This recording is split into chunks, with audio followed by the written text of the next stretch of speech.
Tá. A aula passada a gente falou de gradiente descendente. Isso. A gente falou de gradiente descendente. E, embora seja assim, uma coisa que vocês talvez já perceberam, ou alguns de vocês já perceberam, né, é que os algoritmos que aparecem nessa matéria, eles não são muito complicados, não. Tipo, eu acho que não teve em nenhum momento até agora um algoritmo que teve mais de um foco no notebook. Embora assim por baixo, o Pandas e o NumPy, etc., podem estar fazendo operações mais complicadas, já que a gente está usando as bibliotecas. Mas embora os algoritmos não sejam tão complicados, as ideias que eles transmitem, eu pelo menos acho assim bem interessante. Por quê? Por que isso não vai embora? Por quê? Parece besteira, assim, eu até brinco um pouco em sala de aula, mas gradiente de ascendente estocástico, que a gente meio que viu rapidinho na última aula, quando você tem a ideia de pegar um ponto aleatório, avaliar uma função de perda qualquer, onde a nossa função de perda está sendo o erro quadrado, em todas as aulas por enquanto. Acho que em todas as aulas vai ser o erro quadrado. Então a nossa função de perda está sendo o erro quadrado. E você meio que dá um passo nessa derivada e otimizar essa função, você fala, nossa, que algoritmo todo, né? E como a gente mostrou no slide, basicamente toda biblioteca ou framework, se você quiser chamar assim, de aprendizado de máquina, vai usar aquilo. Não vai usar aquela ideia. Porque embora a função que a gente otimizou seja simples, seja uma regressão linear só com o fator constante, a inclinação, né? O intercepto e a inclinação, quando você aplica aquilo para funções mais complicadas, entende? Você começa a ter um aprendizado muito mais bacana. Então, quando você monta uma arquitetura neural, que não é assunto da matéria, eu sei, mas quando você montar uma arquitetura neural, por exemplo, numa biblioteca como Keras, numa biblioteca como PyTorch, vai ter uma otimização, vai ter uma opção lá, otimize essa arquitetura usando gradiente descendente estocástico, usando o algoritmo que a gente meio que viu aqui na última aula. Então, isso é meio que assim o core de Machine Learning. E quem já fez o curso do Andrew Ng online, né? É o curso de Machine Learning de Stanford, eu pessoalmente recomendo. Uma coisa que eu gosto bastante daquele curso, que é o curso do Ng, né? Que é o primeiro curso do Coursera que teve, né? Quem nunca fez esse curso, sempre recomendo fazer, porque ele meio que aborda aprendizado de máquina com problemas muito simples. Que é um pouco que a gente está se inspirando aqui. A gente está montando essa matéria do zero, né? Passou por Pedro, passou por mim, se não é escrever, eu não sei quem vai pegar, se vai ser eu, se vai alguém, mas a ideia é realmente trazer uma coisa nova e bacana para vocês. Então, você entender o conceito ou entender a ideia num contexto simples, ajuda você depois a passar isso para um momento mais complicado. E o nosso caso, na aula passada e nas últimas aulas, tinha muito a ver com uma regressão univariável. Então, uma regressão onde a nossa função era algo do tipo assim, onde a gente tinha dois parâmetros para otimizar, um alfa e um beta. Eu sei que a gente rouba um pouco, normalizando os dados e não estimando o alfa. Isso é só para ajudar o algoritmo de gradiente descendente mesmo. Na aula de hoje eu corrigi um pouquinho mais os exemplos para conseguir estimar os dois, mas é meio que convém bem mais dentro. Então a gente meio que consegue estimar esses parâmetros da nossa regressão de forma bem simples. Tem soluções exatas, tem soluções fechadas, mas a gente consegue explorar essas soluções aproximadas e numéricas, otimizando uma função quadrática, usando o gradiente descendente. Obviamente, assim, quando a gente tiver uma função de perda, nós conseguimos trazer pelo menos um para a matéria, que vai ter uma cara como essa, o seu gradiente descendente vai ficar preso aqui e não vai chegar no mínimo local. Mas erro quadrático é uma coisa que o povo usa tanto, entende? Tipo assim, parece que as pessoas usam tanto, né? E usam muito em contextos que vão além da regressão univariável. Porque se eu pego um caso aqui mais... ficando um pouquinho mais complicado, não vai complicar tanto assim a vida de vocês. Se eu pego aqui os dados dos apartamentos de BH, né, que a gente viu algumas aulas atrás, isso aqui é aquele plot onde a gente vai mostrar para cada variável o histograma da variável na diagonal, entende? Com uma linha dá para fazer isso em Python, tem no notebook a linhazinha, que é o Seaborn. E aqui a gente vai mensurar a correlação entre as várias variáveis. Então a gente tem a área do apartamento, tem os quartos do apartamento, o número de vagas, o número de suítes, que eu sei quem está falando aqui é o número de suítes, e o preço do apartamento, né? E qual seria uma variável bacana para a gente prever desses dados? O preço. E quando a gente pega o preço, que está naquela última linha, né? Está aqui a correlação do preço, ou na última coluna também, né? Está aqui a correlação do preço com as outras variáveis, né? Parece que tem uma relação linear com as outras variáveis? Sim ou não? Só olhando o gráfico nessa figura, né? Parece que o preço cresce linearmente com a área. Sim, parece. Com o número de quartos. Sim, né? Embora é um pouco estranho de ver, porque é uma variável um pouco discreta, mas parece que vai crescendo um pouquinho. Teria que fazer um box plot aqui para ver um pouco melhor, mas parece que tem uma tendência. Com o número de suítes é um pouco mais complicado, né? Mas parece que tem um pouquinho de inclinação para a diagonal. E com o número de vagas também a gente parece que tem um pouquinho de inclinação nessa nossa reta. Então, ao invés de fazer uma equação que vai falar apenas que preço, como a gente já fez, né, é igual a constante mais beta vezes área, por que a gente não faz uma equação que vai dizer aqui o preço?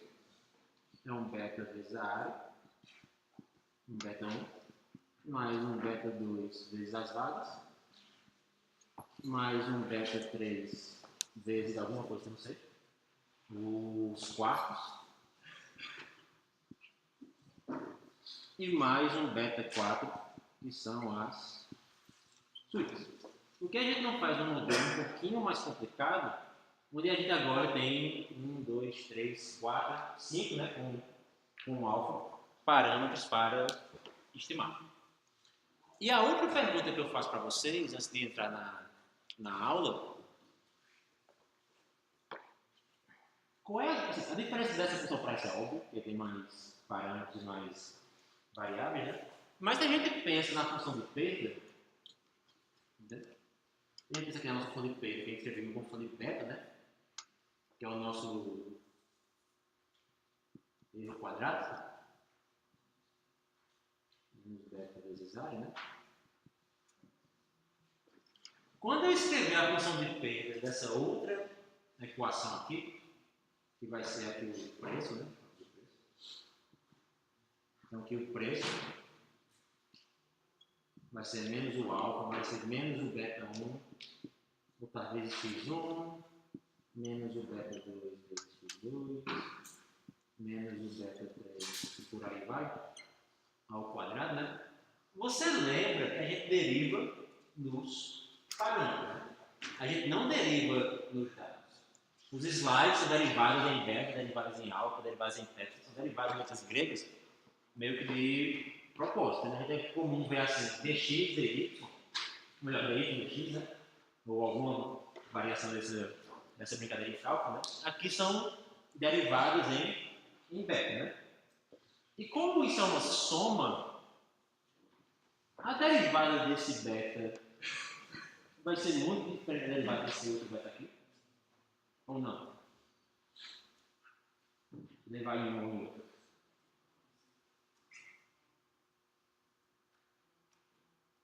Não vai ser quase igual, né? Assim, porque a derivada da soma é a soma das derivadas, né? Então, todas as derivadas aqui, todo parâmetro esse, vai ter a mesma carga. Então, qualquer derivada que a gente computar dessa função, tipo dl de beta, vai ter uma carga muito parecido um com a outra, que vai ser um somatório aqui de... Vou escrever essa equação inteira. Vai ser um somatório do erro, do EI, entende? Multiplicado por um xi, para qualquer um desses beta. Né? Se você brincar com a derivada, a gente pode chegar nessa equação. Embora eu não brinquei muito nos slides não, mas no TP você consegue fazer isso, e aqui nessa aula você fazer isso de uma forma bem simples. Então, sabendo que, e mais importante do que isso, né, eu tenho uma derivada para cada função dessa, para cada parâmetro desse, porque o erro é quadrático em beta. Né?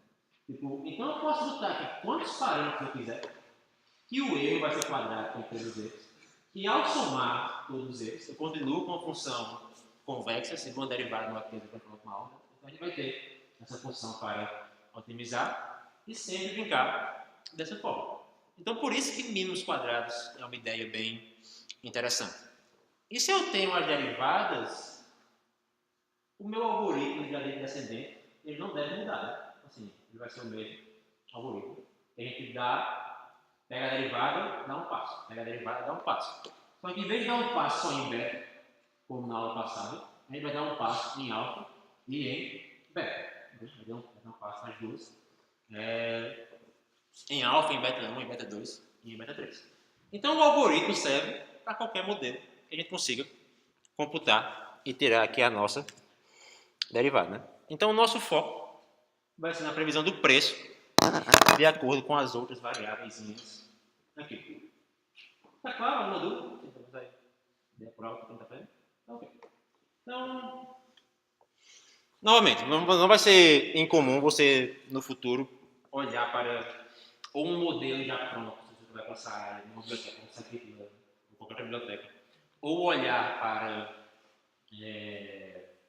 uma base, um artigo, e alguém falar assim, esse modelo aqui otimiza um erro quadrado de alguma coisa, e está aqui o nosso modelo do erro quadrado. Antes a gente estava nesse mundo, agora a gente está nesse mundo, eu renomeei tudo para θ, só para ficar claro a derivada em θ, assim, a notação ficar um pouco mais simples, né? Então o erro no ponto I vai ser, a previsão do ponto I vai ser igual a uma constante, mais uma linearzinha aqui, θ1 vezes x1, aqui vai ser xi1, né? Primeiro parâmetro da primeira observação, segundo parâmetro da primeira observação, terceiro parâmetro na IES observação, e por aí vai. Quando a gente pega... Está um pouquinho depois nos slides, deixa eu ver se está agora. Né? Tá. Então, quando a gente pega uma base de dados, a gente mensura colunas, né? Então, aqui eu tenho as observações, que são os izinhos, entendeu? Por isso que eu tenho um erro para cada linha dessa. Antes, esse erro só dependia de um parâmetro, que é uma regressão linear assim, mas agora esse erro vai depender de vários parâmetros, tipo preço, área, suíço, ou qualquer coisa. Então eu tenho I observações, eu tenho J, eu tenho N observações, que eu estou indexando por I, eu tenho J, eu tenho F atributos, que são as features que eu estou indexando por J, e isso é um pouco aquela equação ali está falando do nosso erro. Então o erro do elemento I vai ser o parâmetro que pondera aquele atributo vezes o valor daquele atributo para o iesmo ou para a iesma linha. Algum problema com a anotação? Algum problema com a ideia? Não, né? Então, assim... Isso também é um dos assuntos que eu... Faltou um mais. Também é um dos assuntos que eu imagino que você já deve ter passado por eles em algum assunto numérico. Né? Cálculo numérico, ou algo similar. E um plot que eu não mostrei na última aula, porque eu falei muito mais do erro, da soma do erro quadrático em cada ponto, entendeu? Então, como o erro é quadrático em cada ponto, a soma do erro em todos os pontos vai ser uma função convexa, a gente consegue otimizar. Mas se eu coloco vários parâmetros também, onde o erro de beta. Eu digo assim, a derivada aqui, quando tem um erro quadrado que vai ser uma função de beta, tem um erro quadrado que vai ser uma função de alfa, né? Que é os dois parâmetros da minha regressão. Isso também vai ser uma curvatura mais ou menos quadrada, não, vai ser quadrada, só que aqui em 3 dimensões. E o que o seu algoritmo de gradiente descendente vai fazer é que você vai começar com um chute, por exemplo, beta igual a 1000. Não sei, tá aqui, né? Hoje muito ruim de gráfico, mas beta igual a alfa igual a alguma coisa, e você vai caminhando, reduzindo a sua perda, você vai reduzindo aqui a sua função de perda, até você chegar no canto ótimo da sua função, só que agora caminhando num espaço 3D, não caminhando necessariamente num espaçozinho 2D. E já que vocês estão um pouco com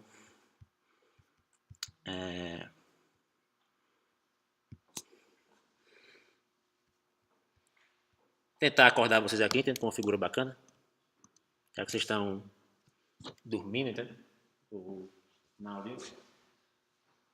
Qualquer utilização, mesmo se a função for um pouco mais complicada, vai ser a mesma brincadeira, né? Então, muito a ver com a sua pergunta do passado, tem várias formas de otimizar uma função. A da grade, A da full, o gradient está aqui, entende? Que é um ponto rosinha. E no fim está caminhando numa superfície de parâmetros. Nesse caso aqui, a superfície não é convexa, igual a da minha figura. E cada algoritmo desse vai tentar caminhar para um mínimo. Alguns vão ser bem mais rápidos do que outros. Por exemplo, é um pouco contra-intuitivo, mas o gradient estocástico, eu não sei se aqui ele é mais rápido do que o gradient normal. E outros vão demorar um pouco mais para chegar aqui em um erro. Alguns vão chegar em erros melhores do que outros. Isso vale tanto para o gradient estocástico quanto para o normal, se você comparar os dois. Mas no fim, todos chegam em algum mínimo local, entende? Se pensar isso aqui como bolinha de sinuca, todos eles vão chegar num canto bom, entende? Vão chegar num canto bacana, dependendo da sua taxa de aprendizado. Então é isso, meio que vai acontecendo por baixo, quando a gente vai brincando de aprendizado de máquina, quando a gente vai brincando com esse mundo. Só que agora eu não consigo botar a superfície, porque eu vou ter N parâmetros. Né? Eu não vou conseguir fazer uma visualização para você, nem achar uma internet muito bacana, talvez tenha como fazer, mas eu nunca fiz, né? Para você ter essa ideia. A gente só quer caminhar para funções ótimas, ou para valores ótimos das nossas funções. Então, dando um pouco assim de nomes, né? A gente tem o intercept, que eu acho que não foi mais o que é o fator constante. A gente tem aqui a nossa variável de resposta. E aqui a gente tem os nossos atributos, que são os pesos, né? Para cada observação dessa. Pegando os apartamentos de BH, como eu coloquei aqui nos slides, né? A gente tem aqui só o MINS, que não vou usar para nada. Primeiro, quarto da matéria, a gente tem que ver se existe. Tem a área, o número de quartos, suítes, vagas e o preço do seu apartamento, que é a sua variável de resposta final. E eu vou quebrar isso em um vetor. Vou pegar o preço para ser o y, que é a minha variável de resposta, e vou pegar o x aqui, área, quartos, suítes e vagas, que é justamente, vamos dizer assim, as variáveis explanatórias, né, é o termo que a estatística usa, são as variáveis que vão explicar o y. São as variáveis que vão chegar no valor final ali do meu y de uma forma ou de outra. Eu tenho 216 apartamentos mensurados aqui em BH e eu tenho 4 atributos na minha função. Então a gente tem a resposta, como eu falei, e a gente tem aqui a matriz de atributos de variáveis explanatórias, que é o nosso x, para fazer o nosso aprendizado de máquina. Na anotação eu tenho n observações e f atributos. N linhas e f colunas na minha base de dados. Aí quando a gente vai começar a brincar dessa otimização, a gente vai começar a escrever ela na aula de hoje na forma matricial. Eu sei que muita gente olha para a matriz e meio que fica com medo, fica assim, um pouco assustado. Mas matrizes são uma forma muito bacana de quantificar somatórios. Entendeu? Multiplicação de matrizes nada mais é do que somatórios quantificar de uma forma bem eficiente. E como a regressão linear é uma soma, a gente consegue escrever ela de uma forma matricial bem interessante. E a primeira coisa que a gente vai fazer é transformar esse mundo, que já estava um pouco assim matricial e vetorial nas últimas obras, meio que formalizar um pouquinho mais, onde os parâmetros vão ser um vetor de elementos. Então, eu tenho um vetor de parâmetros que eu preciso otimizar aqui. E cada observação minha vai ser uma linha em uma matriz. E como eu quero pegar esse fator constante, que é esse alfa, um truque bacana que a gente faz é só dizer que eu tenho um atributo a mais, que é chamado do meu intercept, onde eu vou ter aqui uma coluna a mais, né? Que vai ter valor 1. Então deixa eu só pegar aqui os dados, né? Esse notebook não está com quase nada escrito, realmente não tive tempo de escrever muita coisa nele, mas só para mostrar aqui essa ideia, né? Se eu tenho o meu Y, que é o preço, e eu tenho o meu X, que é a área, quartos, suítes e o número de vagas, né? É muito simples em Pandas você falar, insira uma nova coluna nos meus dados, insira aqui uma nova coluna, que eu chamei do intercept, onde todos os valores delas são igual a 1. E ao fazer essa nova coluna, onde todos os valores são igual a 1, a minha otimização agora pode ser escrita de uma forma única, onde eu tenho um parâmetro aqui beta 0, né? Você tem um slide é beta, que multiplica por 1. É como se fosse uma feature nova, que é igual a 1 para todos os meus apartamentos. Ok? Tudo simples? Sim? Então, ninguém tem dúvidas? Então vamos lá em frente. E aqui está o nosso modelo na forma matricial. Está aqui onde a gente tem o nosso modelo. Usando matrizes. Ainda vai ser y, é explicado por x vezes um parâmetro mais algum errinho, né? Mas se a gente pegar assim, o nosso y como um vetor de 1 até n, o nosso x como aquela matriz, onde no meu x você percebe que tem as linhas, cada apartamento, eu tenho a constante, que é o intercept, e eu tenho os atributos que eu mensuro para cada apartamento. Então, você tem um apartamento com 60 metros quadrados, vai estar aqui, com 5 vagas vai estar aqui, você tem um outro com 80 aqui, com uma vaga vai estar aqui, e a gente meio que codificou todos os nossos dados em uma única matriz. Eu tenho um vetor de parâmetros, né? E quando você visualiza a coisa dessa forma, eu tenho um erro, né? E aqui eu tenho também um vetor de erros, né? E quando você meio que visualiza a coisa dessa forma, né? Como é que multiplicação de matrizes funciona? Linha vezes coluna. Então vai ser essa linha aqui multiplicada por essa coluna aqui. Primeiro o atributo, que é o intercept, multiplicado pelo peso do primeiro atributo, mais o segundo atributo, multiplicado pelo peso do segundo atributo, mais o terceiro atributo, multiplicado pelo peso do terceiro, até o atributo F ali. Então a gente meio que consegue codificar. Aqui eu dei um de Renata Assunção, que não tive tempo de fazer figuras bacanas, né? Então eu bati fotos de equações, né?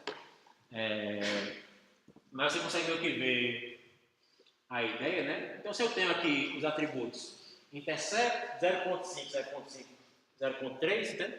A multiplicação vai capturar justamente este somatório, onde eu vou ter 1 vezes 1, 0.5 vezes 2, 0.5 vezes 2, mais 0.3 vezes 3 está aqui, né? Isso aqui é a equação da nossa regressão linear.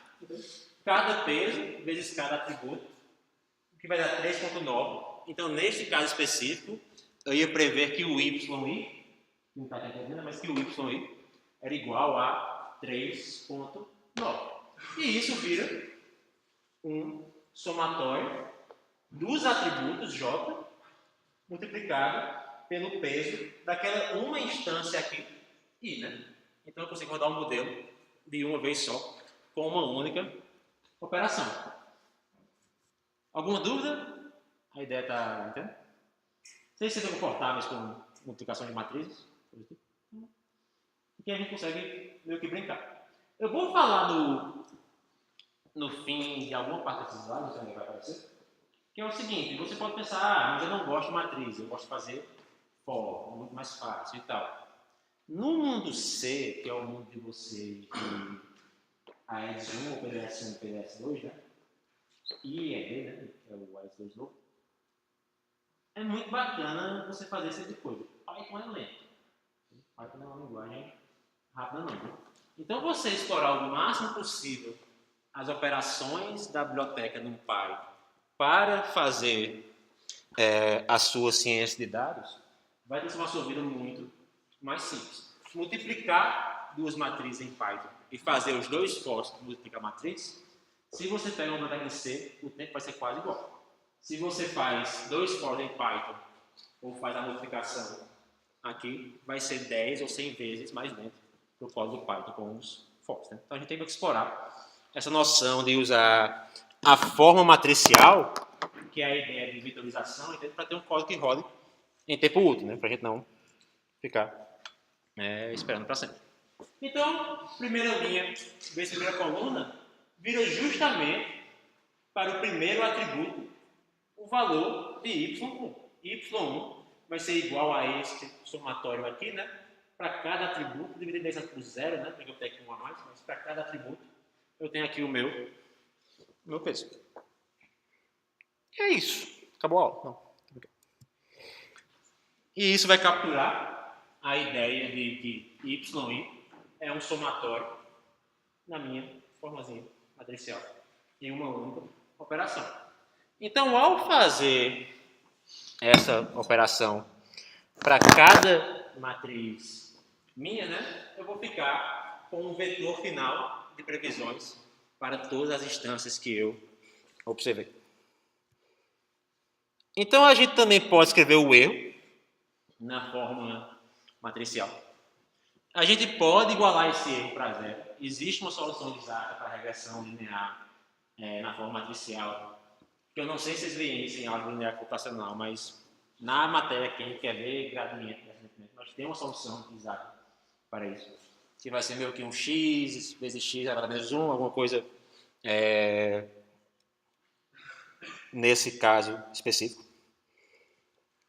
Certo? E uma coisa bacana também a gente pensar em matriz, vocês conhecem o conceito de norma? Conhece, né? Já viu norma Frobenius, né? Não, né? Já. Então, assim, a norma Frobenius de uma matriz é um nome muito bonito, como tem nessa slide, acho que uns 2 ou 3, para some todos os elementos elevado a alguma coisa. Então, se eu quero codificar o erro de todos os meus dados e eu quero fazer a soma dos erros quadrados para todos os meus pontos, como a gente fez na última aula, que o erro de um ponto é quadrado, o erro de um ponto é quadrado, a soma dos dois é quadrado também, basta que eu aplique a operação norma, entende? Quando eu fizer y menos x elevado a θ, e eu somei todos os meus erros. Porque eu vou somar todos os elementos de uma matriz, ou de um vetor, que pode ser uma matriz só com uma linha ou uma coluna, elevado a p. Então, a norma 2 vai elevar ao quadrado, e depois vai tirar a raiz de tudo isso. Então, quando p é igual a 2, a gente vai somar os elementos ao quadrado. E se eu pegar a norma Frobenius 2 e elevar ela também ao quadrado, entende? Eu tenho a soma de tudo ao quadrado. E eu vou ter a soma dos erros ao quadrado quando eu fizer isso no vetorzinho de erros. Então, a aula até agora está só reescrevendo o mundo com matrizes. Aqui também é só uma operação, né? Então, assim, para quem nunca brigou com isso, pega uma matriz, isso aqui vai ser igual, a norma dele vai ser igual à raiz de cada elementozinho ao quadrado. Se você eleva a sua norma ao quadrado, isso aqui vai ser o seu elemento final 15, né? Que vai ser, você vai meio que jogar essa raiz fora. Eu sei que também é uma ideia muito simples, mas com isso eu consigo montar um algoritmo de gradiente descendente, onde basicamente eu não escrevo nenhum for, tirando o for da otimização, né? Onde tudo que eu vou computar vai ser usando matrizes. Então, se eu quero pegar o erro quadrático para todas as minhas observações, basta que eu compute aqui o errinho, que é o vetor de resposta menos o meu modelo linear. Então, aqui eu tenho o meu vetor de resposta menos o modelo linear para cada linha da minha matriz. Então, eu vou pegar o erro quadrático para tudo que eu observei na minha matriz. Então, se eu tenho um vetor de resposta 1, 2, se eu tenho uma matriz de atributos, sei lá, 1, 0.5, 0.8, e se eu tenho parâmetros 2 e 4, ao fazer esta uma operação aqui, eu estou somando o quadrado dos erros para a primeira linha, quer dizer, para a primeira observação, que é intercepto vezes 2, 0.5 vezes 4, reduzindo do y, que é a resposta, y menos isso. E aqui, 2 menos intercepto vezes 2, 0.8 vezes 0.4 ao quadrado. Então a gente escreveu toda a brincadeira da regressão linear usando matrizes. E com isso, a gente já pode aplicar gradiente descendente. A gente já pode brincar de rodar o nosso gradiente descendente sem se preocupar muito necessariamente como é ou qual é a forma desta equação linear aqui, desde que ela seja uma equação quadrática. A única coisa que falta para a gente realmente conseguir rodar esse códigozinho de gradiente descendente é a definição da nossa derivada, né?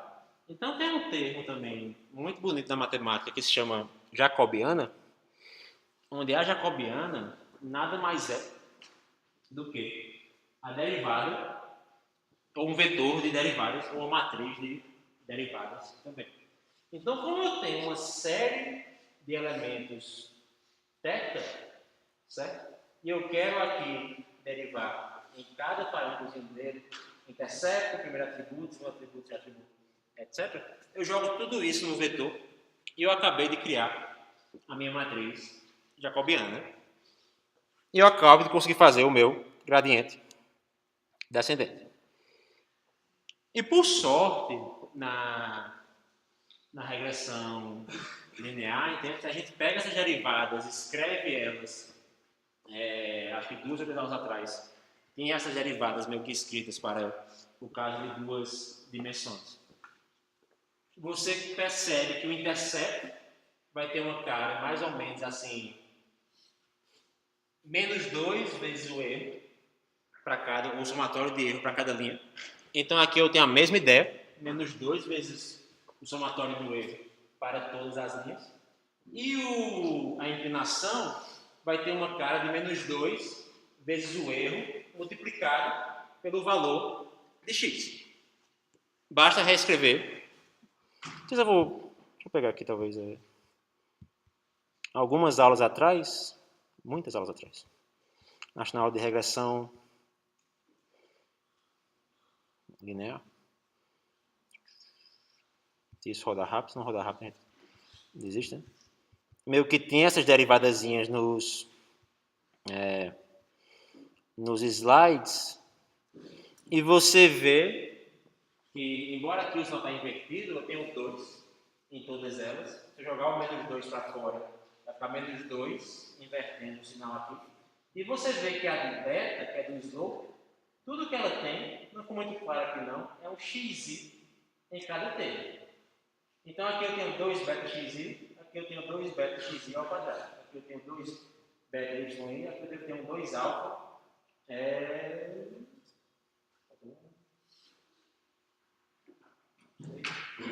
2 alfa x, 2 alfa x, também aqui vou um terminho também. Nessa outra linha. Mas você vê que uma é meio que uma função da outra. Né? Assim, você consegue escrever as derivadas da sua regressão linear de uma forma única. E como o intercepto é igual a 1, é a mesma coisa. Então está aqui a derivada para todos os parâmetros da nossa regressão linear múltipla. Entende? Menos 2. Isso aqui é a forma do erro multiplicado pelo meu x e j. E eu consigo otimizar agora com o nosso gradiente descendente. Então, em outras palavras, se a loss function é isso, y menos algum erro, y menos alguma resposta ao quadrado, as minhas derivadas sempre vão ser isso aqui.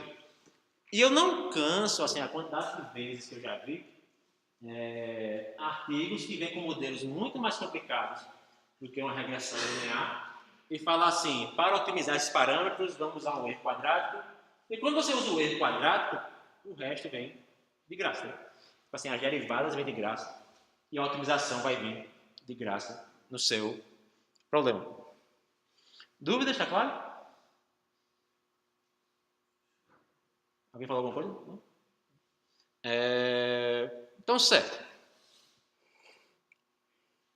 Na última aula, eu meio que brinquei assim, eu vou tirar o erro médio, porque vai ajudar o meu gradiente descendente. Então, não tem problema nenhum você dividir isso por n e tirar o erro médio, que também assim, vai ajudar o código dessa aula.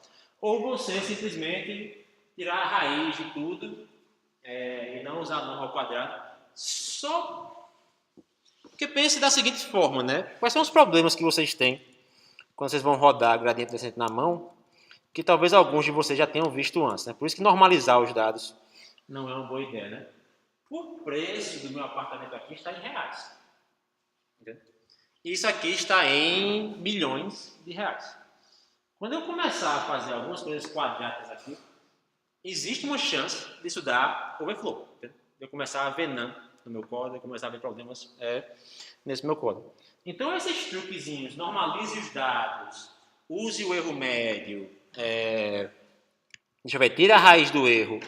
Todos eles são mais para ajudar o código em si. Você consegue fazer gradiente descendente sem normalizar os dados. Você consegue fazer com a soma dos erros. Mas aí talvez você comece a ver um pouquinho, ou vários nãs.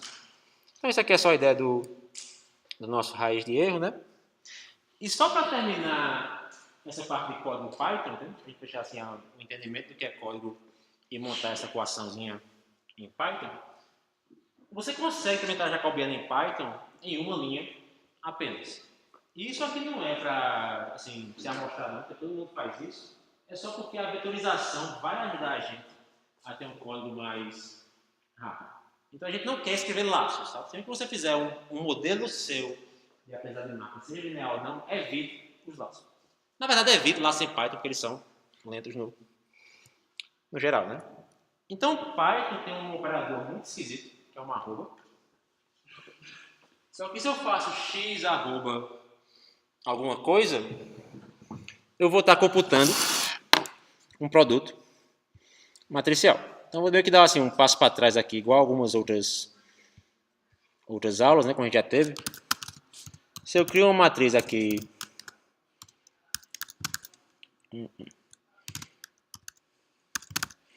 Se eu criar aqui uma matriz... Ah, meu Deus! Em Python, eu tenho aqui um vetor, eu tenho aqui uma matriz, né? 2.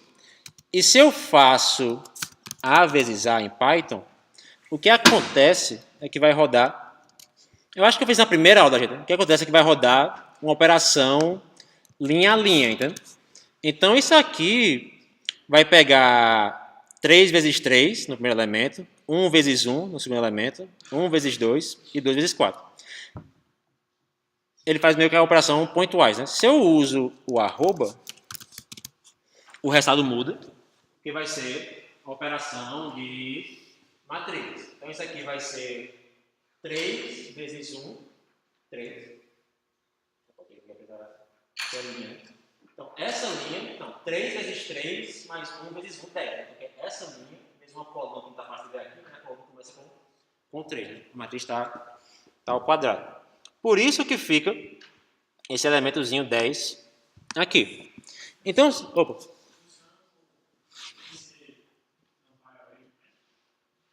Não funciona. Não sei o que vai acontecer com o modelo de lista, não. Vai dar erro.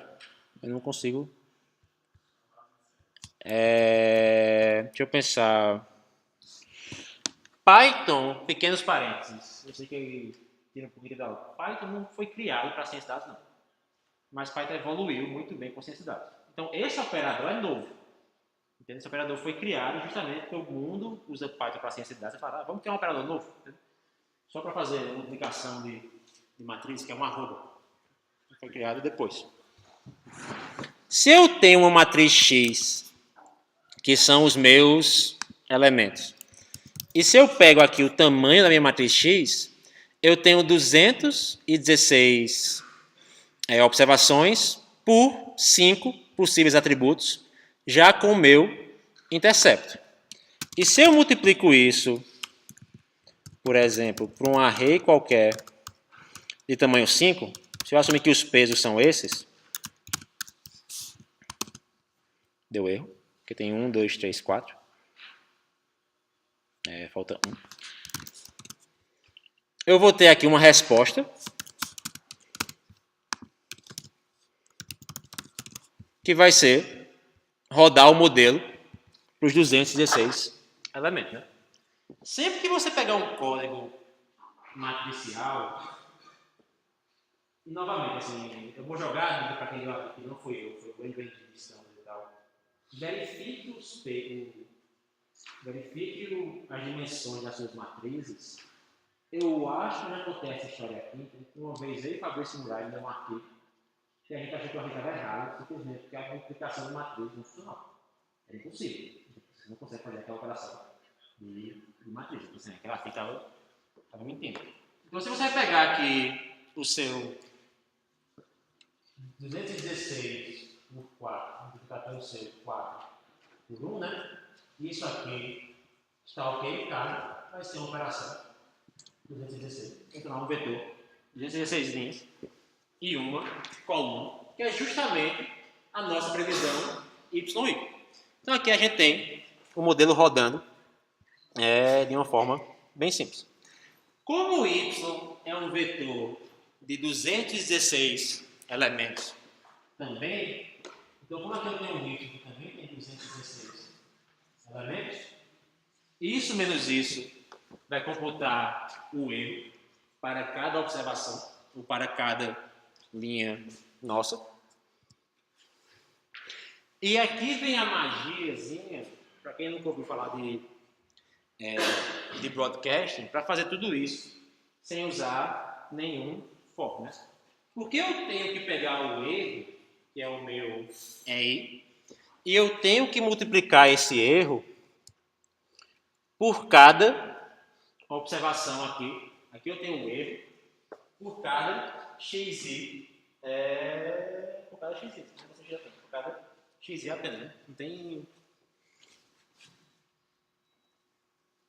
Sim, é por cada x e j, né? Que é um linha com coluna. Então tem que pegar isso aqui para o nosso caso. Aí vem a parte que é chatinha e não é muito foco da matéria não, mas Python também e NumPy tem uma brincadeirinha mágica que se chama de broadcasting. Então o que é broadcasting em poucas palavras, né? A linguagem permite, ou NumPy permite, que eu some 1 para uma matriz, entende? E isso vai operar em todos os elementos da minha matriz. Isso é a noção de broadcast. Você vai tentar casar as operações criando visões diferentes dos seus dados. Então, em Python, um vetor mais um vetor NumPy, um vetor mais um número o que Python faz é que ele copia esse número em todas as dimensões, sem você ver, e faz uma soma de dois vetores. Então, fica 0 mais 5, 1 mais 5, 2 mais 5, como vocês já devem ter visto. Uma matriz mais um vetor, se os dois casarem na última dimensão, que é um pouco o oposto da multiplicação, né? Tem que ser a dimensão intermediária da multiplicação, né? O que Python vai fazer é criar 3 cópias desse vetor e fazer um produto matricial. Então, a primeira linha vai somar com 0 e 2, a segunda linha vai somar com 0 e 2, e a terceira linha também vai somar com 0 e 2, criando aqui uma nova visão. Se eu tenho... Isso aqui a gente fala. 3 linhas, uma coluna, 3 linhas, não sei nem qual é a operação, mas aqui ele vai multiplicar, vai criar cópias desse, para fazer a nossa operação. Eu meio que peguei isso da internet mesmo. Essa figura ficou péssima, eu sei, mas se eu tenho a minha, se eu tenho o meu, se eu tenho aqui a minha matriz de erros, se eu tenho aqui a minha matriz de erros, que eu vou chamar de Y, que não é o nosso Y de observação. Eu tenho aqui os 3 erros que eu observei nos meus dados. É o meu vetorzinho de erros, que é aquele Y menos X θ. E se eu faço a transposta de X, que aqui eu tenho a transposta de uma matriz X qualquer, o que Python vai fazer é criar visões desse vetor, meu que fazer o broadcast. Então tem uma visão, outra visão, que são cópias desse vetor, onde a operação de multiplicação agora vai dar certo, e eu pego cada errinho multiplicado por cada xi para fazer a minha operaçãozinha em uma linha apenas. Então, quando você fizer essa uma operação e tirar a média, isso é a derivada isso é o vetor da nossa jacobiana. Então, esta operaçãozinha aqui vai computar a derivada do erro quadrado para os seus dados. Isso é o tipo de coisa que você pode pegar e colocar na lista 6, né? Que vai ter lá uma regressão múltipla, bem se você não pegou a ideia, que vai dar certo a sua derivada para os seus dados. Então, se eu tiver um vetor de tetas, que era aquele de antes, se eu tiver um y, que eu tenho aqui um y, aqui eu tenho o erro. Então, aqui eu tenho um vetor gigantesco, que é o erro de cada observação minha. Então, esse aqui é o meu errinho. E se eu faço erro vezes x.t, eu vou ter uma matriz que vai ser aquela multiplicação da derivada. E se eu tiro isso aqui, a média, vai ser só um número, no fim das contas. Mas eu quero a derivada de cada parâmetro, então se eu tirar a média no axis igual a 1, eu tenho 1, 2, 3, 4, 5 elementos, que é a minha jacobiana, derivada do primeiro parâmetro é certa, derivada do segundo parâmetro, derivada do terceiro parâmetro, derivada do quarto parâmetro e derivada do meu quinto parâmetro ali. Tudo em uma linhazinha só.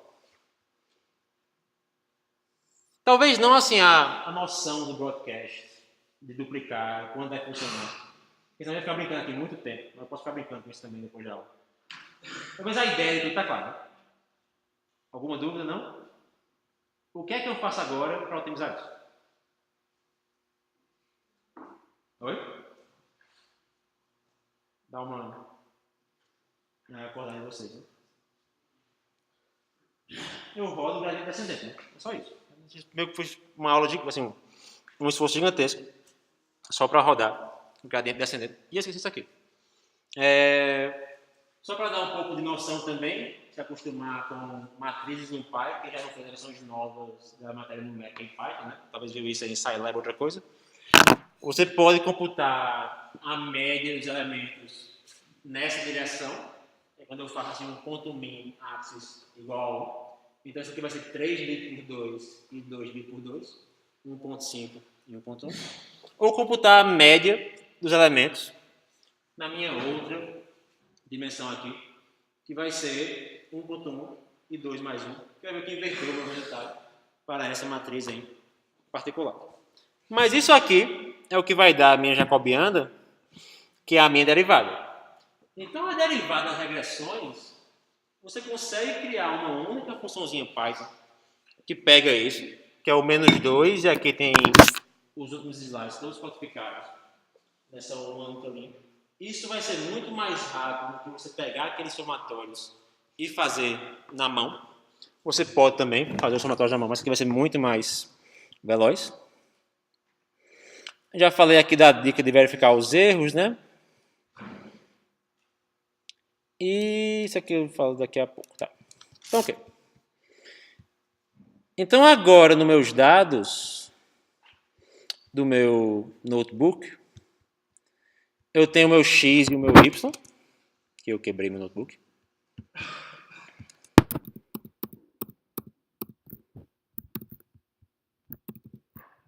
Eu tenho o meu X. Eu tenho o meu Y. Isso aqui é só para pegar a matriz, tá? Então, X. Por que você faz isso comigo? Aqui eu tenho meu X corretinho. Aqui eu tenho Y.shape, X.shape.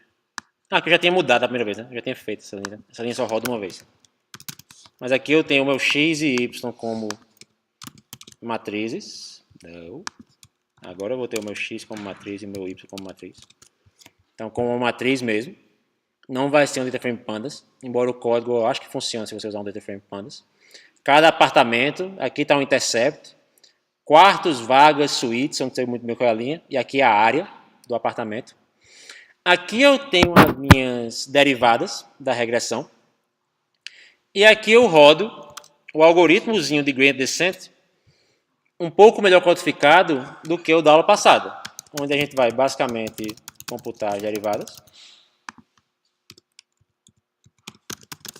atualizar. E eu só mudei o algoritmo agora para ele parar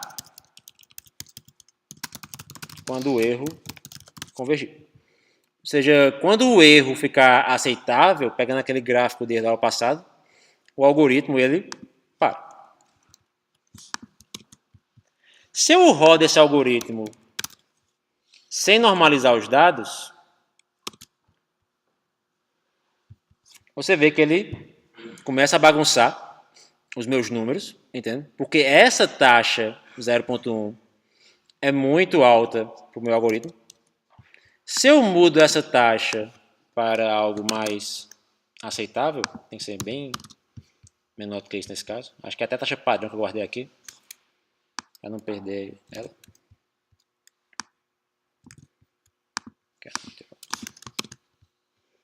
O algoritmo ele vai sim convergir. Entende? Ele começa a caminhar de uma forma mais educada para os parâmetros ótimos, só que ele demora muito para chegar na convergência.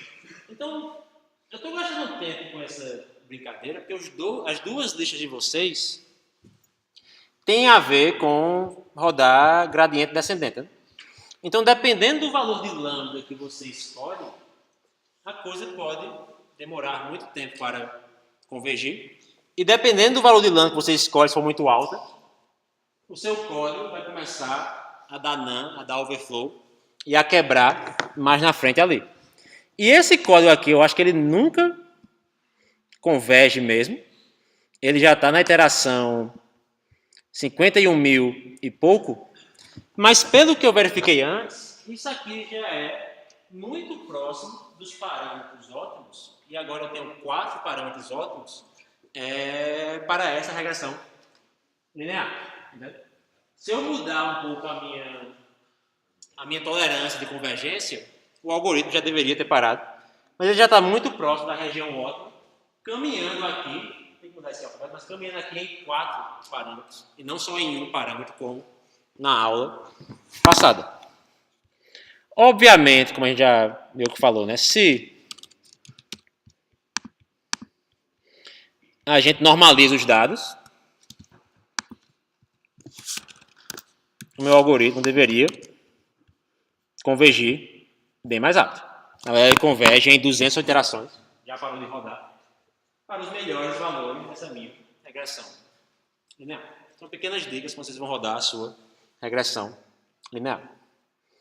A primeira vez que eu faço isso na matéria, se eu não me engano, na prática e no dia a dia de vocês vão usar uma biblioteca chamada Scikit-Learn, que já tem tudo isso pronto. Regressão linear, regressão logística, que é o próximo assunto, tudo prontinho para você rodar. Então isso vai rodar em 2 ou 3 linhas. Deixa eu ver se tem alguma opção aqui. Nesse aqui não, mas acho que no outro tem. Então você consegue rodar. Então os parâmetros são 0.39, 0.12, 0.18, 0.45. O meu algoritmo parou em 0.37, 0.15, 0.20, 0.44. Não é a melhor solução do mundo, não. Muito por conta da minha taxa de parada aqui, né, que é a minha tolerância de erro. Mas se eu aumentar essa tolerância de erro, ele vai começar a andar para a solução ótima. Vai começar a chegar aqui na minha solução ótima. Então, assim, é basicamente isso que é o grande segredo para você fazer uma regressão linear de uma forma mais numérica. E eu teria que brincar com a taxa aqui, né? Acho que essa taxa é muito alta. Essa aqui está muito baixa. Essa aqui está boa. Mas eu estou roubando porque eu sei a resposta. Né? Mas eu teria que verificar o erro para cada execução dessa. Né? Você vê que o gradiente descendente estocástico ele roda bem mais rápido. Assim, o outro convergiu em 300 iterações. O estocástico converge em 84 iterações em parâmetros que são razoavelmente bem perto daquele que foram encontrados pelo meu Scikit-Learn. Então você pode brincar com esses seus parâmetros, você pode brincar em visualizar a sua função de perda, como a gente falou na última aula, né? E decidir se o seu parâmetro, se o seu algoritmo de gradiente descendente está parando ou não. Aqui tem o código. Então, muitos dos nossos exemplos normalizam os dados. Não é sempre necessário, mas vai funcionar. E por fim, a última coisa que você tem que pensar quando você joga uma regressão linear múltipla, né? É tipo assim, a gente já falou da suposição de que os erros têm que ser independentes. Isso tem muito a ver com 2 ou 3 aulas atrás da verossimilhança. Uma outra suposição do meu algoritmo dos quadrados é que as colunas também têm que ser linearmente independentes. Em outras palavras, o posto da matriz ou o ranking da matriz tem que ser igual ao número de colunas, entende? Porque eu não posso escrever um atributo desse como uma função, ou uma operação dessa como uma função de outra, que a minha regressão vai começar a confundir um pouco. Isso nem sempre é possível, o código vai rodar na prática sem isso, mas só é uma última assim, ação que do nosso modelo. Tudo bem? Então hoje, daqui eu vejo todos vocês. Hoje vocês ganharam, né? No dia que estão mais funções. Talvez a matéria seja tão bom. Mas tá, dúvidas sobre continuar? A gente está fechando a parte da regressão, tá bom? Eu também entendo que a coisa está meio que repetitiva, né? Ou seja, 4 ou 5 aulas de regressão não é muita coisa, mas é para realmente explorar e dissecar esses algoritmos em contextos mais simples, né? Se eu tenho uma regressão linear simples, talvez seja uma das de prova. Se eu tenho uma regressão linear simples, quais são as formas que eu posso ver que ela deu certo? Porque a regressão assim, é um modelo bom para os dados. Certo? Certo?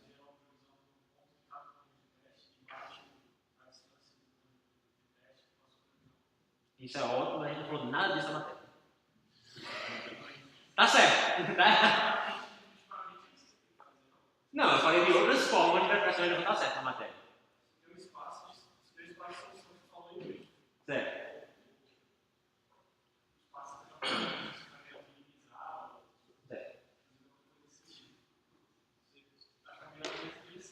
Certo.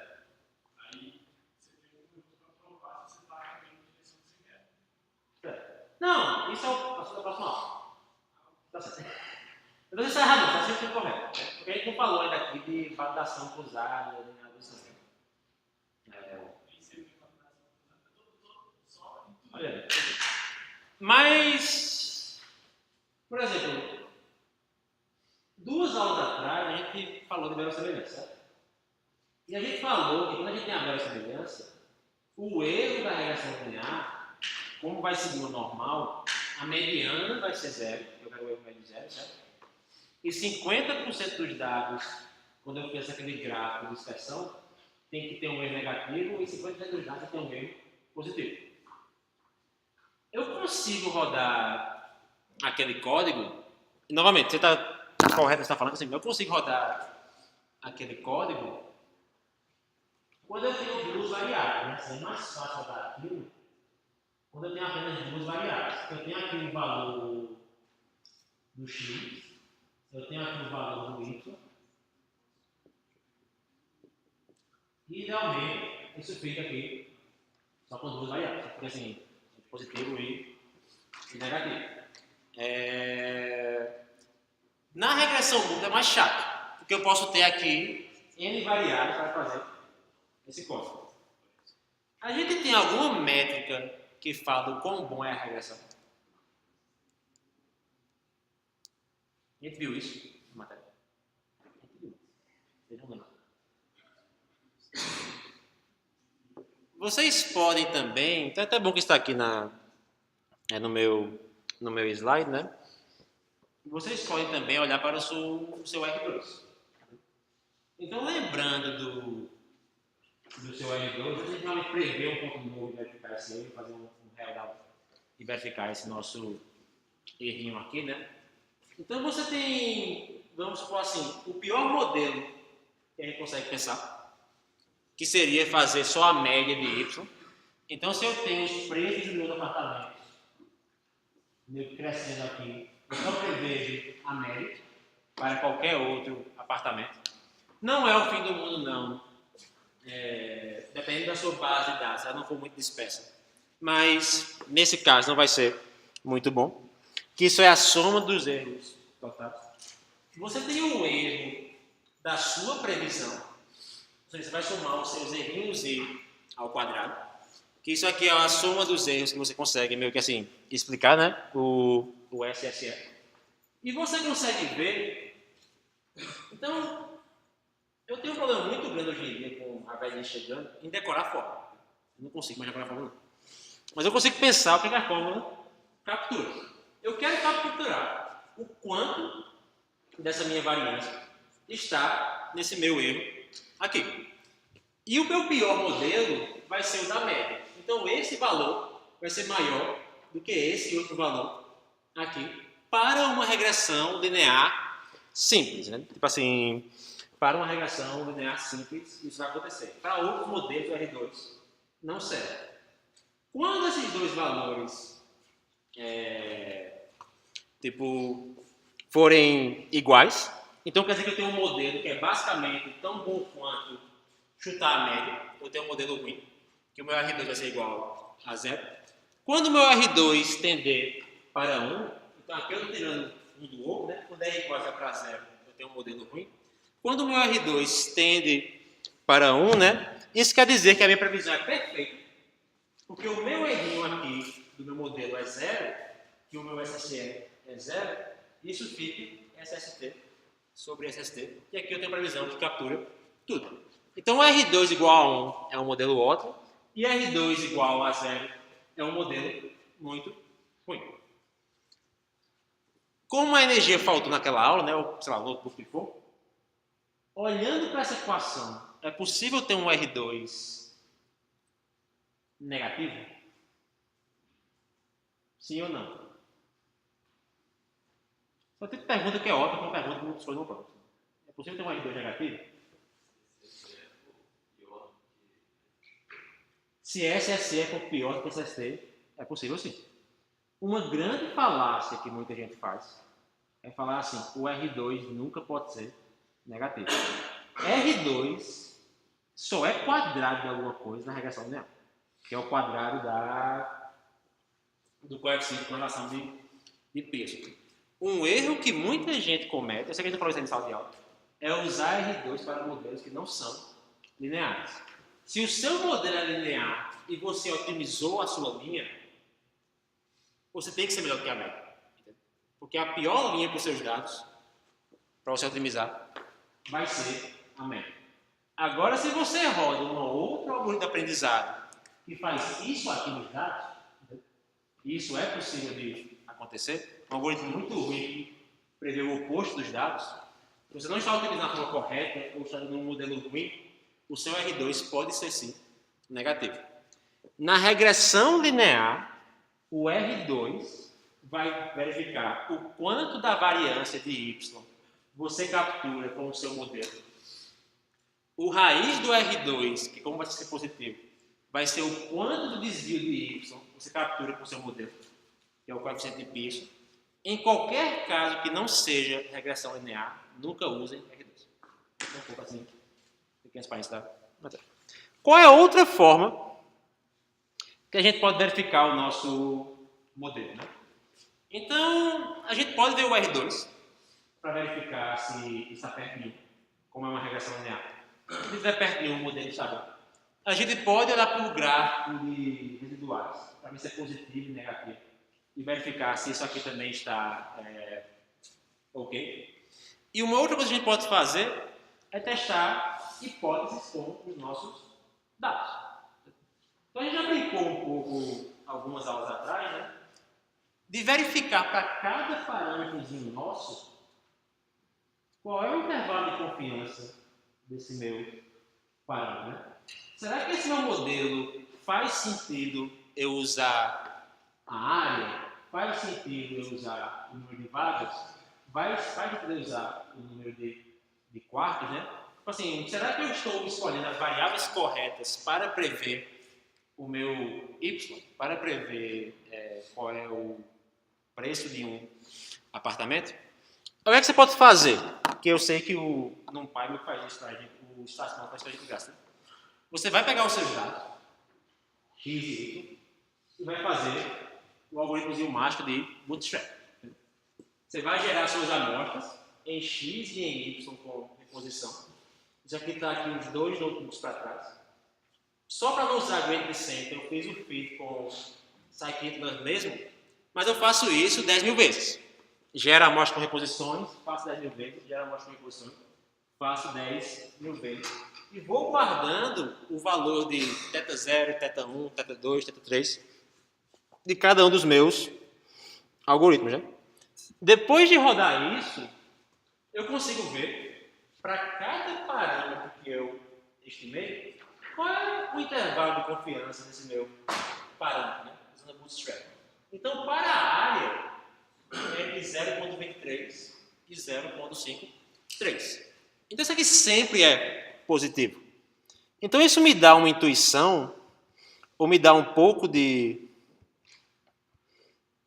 Assumindo que eu não quebrei aqui meu código. Isso me dá um pouco de...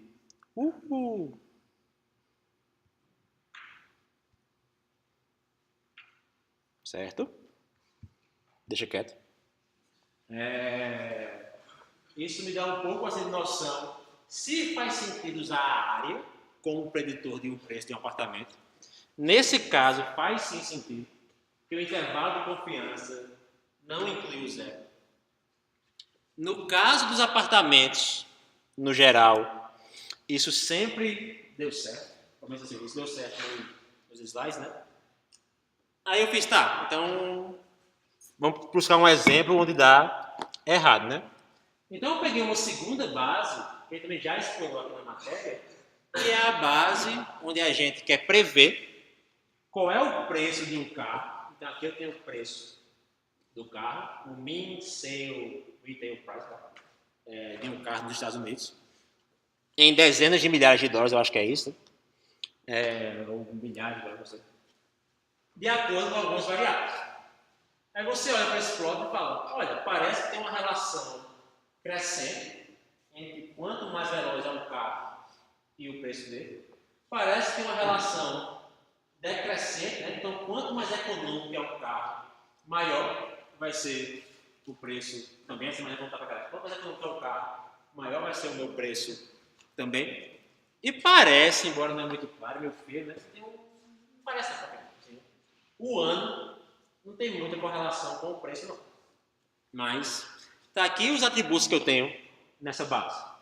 Roda uma regressão linear, prevê o preço do carro no ano, a aceleração e o quão econômico é o meu carro. E o que vocês vão ver é que para a variável ano, o bootstrap, intervalo de confiança, vai de menos 960 até 427. O que isso quer dizer? Se existe um efeito real do preço de um carro, do ano de um carro no preço, esse efeito real está aqui dentro do intervalo de confiança. Eu pego esse efeito médio com 95% de probabilidade e eu não consigo descartar que esse efeito médio é igual a zero. Então essa variável não serve de nada na minha regressão. Ela não é uma variável muito útil para a minha regressão. Que faz sentido porque ela é mais esquisita aqui na minha correlação. Então são várias formas de você meio que fazer um diagnóstico se a sua regressão está funcionando bem. Inclusive a sua. Dúvidas? Certo. Então assim a gente está fechando a matéria de regressão mesmo nessa aula. Então só para fechar o nosso último exemplo, né? Vocês já sabem fazer regressão linear simples, com intercept, sem intercept, já sabem diagnosticar visualmente, já entendem o que é o R2, você já tem meio que esse mundo fechado na cabeça de vocês, né? É a regressão polinomial. Aí aqui eu realmente tenho que ir para o mundo de dados sintéticos. Se eu tenho aqui meus dados, né? Onde assim, a correlação entre y e x, ela existe. Mesmo os meus trabalhos de correlação vai ser perto de zero, entende? Mas porque o R e o R2 estão preocupados com relações lineares. Mas existe claramente sim aqui uma relação entre x e y, né? Então, usando o conhecimento da aula de vocês, como é que vocês fariam uma regressão para esse caso? O que se mudaria para fazer a regressão nesse último caso aqui? O beta vai se levar alguma coisa? Por que o beta? O x vai se levar alguma coisa. E quando a gente pega a nossa matriz x aqui, que eu vou já pular um pouquinho para frente, né? Ela não muda de acordo com... Melhor, a minha função objetivo, a minha função de perda, os meus erros quadrados, ele não muda as derivadas e a cara dele com x e y. Entendeu? Então, nada impede que eu crie uma matriz onde os elementos de x são elevados a algum coeficiente. Então, isso aqui é x1, é um polinômio elevado a 2, x2 elevado a alguma coisa, x3 elevado a outra coisa, e eu tenho a minha regressão polinomial. O que é bacana dessa brincadeira? Tipo, a derivada é a mesma, o erro é o mesmo, entende? Porque você está dando x, você está dando a matriz de dados. E as derivadas são em θ. Não estou dando os θ. É como se eu tivesse observado x ao quadrado. Mas você não observou x ao quadrado. Você observou x. Mas você vai e multiplica a sua coluna para ser x ao quadrado. E você tem aqui o seu intercepto. E você pode fazer isso para qualquer modelinho onde a soma dos pesos é linear. Então, com isso, a gente fecha a ideia da regressão linear. Ela é linear nos parâmetros. O que você coloca multiplicando os parâmetros, não importa. Isso é uma regressão linear com polinômios, isso é uma regressão linear com seno, isso é uma regressão linear com um log mais um seno. Todas elas são regressões lineares. Todas elas você pode usar o gradiente descendente com as mesmas derivadas que a gente viu na aulinha de hoje. Tudo vai cair no mesmo caso. Como é que eu faço isso? Crio minha matriz X, onde a primeira coluna é o intercepto e a segunda coluna é o quadrado cima aqui. Mesma ideia de antes. Rodo a minha regressão e captura os dados. Está aqui a minha previsão. O meu Y para Y, o X. Aqui. E funciona mais ou menos bem. Usando, obviamente, que deve estar aqui embaixo. Aqui quebrou, eu fui ficando com deve ter quebrado aqui, se é uma coisa. Ah não, quebrou o notebook, né? Mas usando a mesmo código de gradiente descendente, onde não mudei em nada o meu gradiente descendente para otimizar essa minha última função. Aqui. Que horas são? Deixa eu falar com vocês 2 minutos sobre a prova. Tá. Então é isso que eu tenho para a aula de hoje. Eu tenho um problema que eu não sei como resolver ainda, que é a próxima aula, porque é o seguinte, a próxima aula é para ser regularização. Regularização é um assunto difícil de falar sem falar de validação cruzada. Eu precisava falando um pouco antes. Talvez eu mude a próxima aula para ser logística, então já entrar um pouco no mundo de classificação, um pouco de classificação logística. Para depois falar de validação cruzada e depois falar de regularização com tudo pronto. Eu quero falar isso com vocês porque assim, possivelmente não vai ser só regressão linear própria. Vai ter um pouquinho de classificação na próxima, por causa da ordem das matérias. Mas é uma logística, que é uma coisa muito próxima daqui. Então, mesmo se eu não atualizar o calendário, olha os slides que eu proporcional. Vou olhar os slides para ver exatamente o que eu falei.